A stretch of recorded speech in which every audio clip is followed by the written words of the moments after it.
കോഴിക്കോടൊക്കെ ഇപ്പോൾ ഭയങ്കര ട്രെൻഡിങ് ആയിട്ടുള്ള കൂന്തൽ നിറച്ചത്. ഇതിന് ഇത്രയും ഹൈപ്പ് കിട്ടാൻ കാരണം എന്താണെന്ന് ഇത് കഴിച്ചപ്പോഴാട്ടോ എനിക്ക് മനസ്സിലായത്. അപ്പോൾ നമുക്കിത് എങ്ങനെ ഉണ്ടാക്കാമെന്ന് നോക്കിയാലോ. ആദ്യം നമുക്ക് കുറച്ച് സവാള അങ്ങ് വഴറ്റിയെടുക്കാം കേട്ടോ. അതിനായിട്ട് ഇതാ പാനിലേക്ക് എണ്ണ ഒഴിച്ചിട്ട് ഞാൻ സവാള ചേർത്ത് കൊടുക്കുന്നുണ്ട്.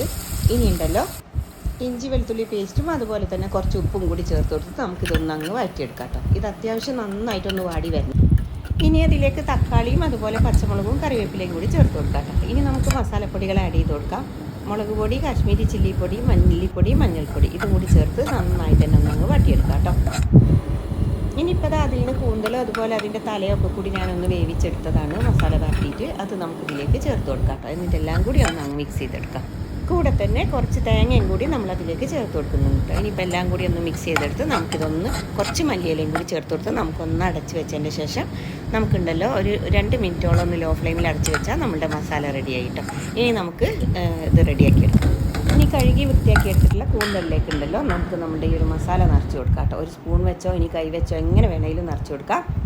നന്നായിട്ട് അങ്ങ് കുത്തി നിറക്കരുത് കേട്ടോ, കാരണം ഇത് പൊട്ടിപ്പോവും.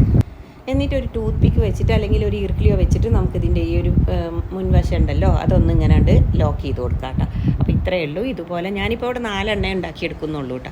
എന്നിട്ട് നമുക്ക് എന്താ വേണ്ടതെന്ന് അറിയോ, ഒരു ഇഡ്ഡലി ചെമ്പിലോ അല്ലെങ്കിൽ ഒരു ആവി ചെമ്പിലോ വെച്ചിട്ട് നമുക്കിതൊന്ന് ഒറ്റ മിനിറ്റ് ഒന്ന് ആവി കയറ്റിയെടുത്താൽ മതി കേട്ടോ. നന്നായിട്ട് ആവി വരുന്ന ഒരു ഇഡ്ഡലി ചെമ്പിൽ വെച്ച് കൊടുത്തൊരു ഒറ്റ മിനിറ്റ് ഒന്ന് അടച്ച് വെച്ച് ആവി കയറ്റിയെടുക്കുക. ഇനി ചൂടാറിയതിന് ശേഷം കുറച്ച് മുളക് പൊടിയും മഞ്ഞൾപ്പൊടിയും ഉപ്പും കൂടി ചേർത്ത് ഒരു ഇച്ചിരി വിനാഗിരിയും കൂടെ ചേർത്ത് ഒരു മസാല ഉണ്ടാക്കിയതിന് ശേഷം അതിൽ നമ്മുടെ ഈ കൂന്തളൊന്ന് മസാല പരട്ടിയെടുത്തിട്ട് കുറച്ച് വെളിച്ചെണ്ണ ഒഴിച്ച് കൊടുത്തിട്ട് ഒന്നങ്ങ് ഫ്രൈ ചെയ്തെടുക്കുക. ഒരുപാട് സമയം ഫ്രൈ ചെയ്തത് ജസ്റ്റ് ഒന്നങ്ങ് തിരിച്ച് മറിച്ച് വിട്ടാൽ മതിട്ടോ.